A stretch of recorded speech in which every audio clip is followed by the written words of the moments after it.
Արևելյան մի քաղաքում, ամառվա միջօրեի շոգին փողոցում, պատիստվերում, պառկած էր մի դերվիշ։ Ցնցոտիների մեջ դերվիշը պառկել էր մայթի լայնքին,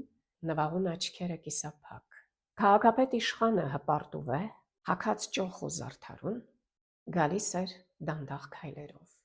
շրջապատված շքախմբով։ Փողոցում մարդիկ ոտքի էին կանգնում, կպչում պատերին և խոնարհ գլուխ տալիս անցնող իշխանին։ Շքախմբի իշխանը գավազանը թափահարելով գոռաց դերվիշի վրա. «Ինչ ես մեկնվել մայթին, ճանապարհը փակել, չես տեսնում ով է անցնում, անպատկառ, վեր կաց»։ Ես միայն ինձնից մեծի առաջ ոտքի կկանգնեմ, անվրդով պատասխանում է դերվիշը։ Քաղաքապետը լսում է դերվիշի պատասխանը, հետաքրքրված մոտենում նրան և հարցնում. «Միթե ես քեզնից մեծ մարդ չեմ»։ Իհարկե ոչ, քեզնից առաջ դեռ շատ աստիճաններ կան։ Այո, թե ոչ։ Այո, պատասխանում է քաղաքապետը։ Դու քաղաքապետ իշխան ես, գիտեմ, որ բարձրանաս, ինչ պիտի դառնաս։ Նահանգապետ,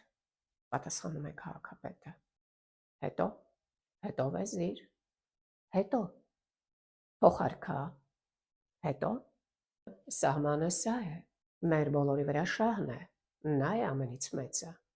Ասենք թե շահ էլ դարձար, հետո, հարցնում է դերվիշը։ Հետո ոչինչ, պատասխանում է քաղաքապետը։ Ահա այդ ոչինչը ես եմ։ Ոտքերիս տակից անցիր, գնա քո ճանապարհը։ Նույն անվրդովությամբ պատասխանում է դերվիշը և նվաղուն աչքերը գոցում։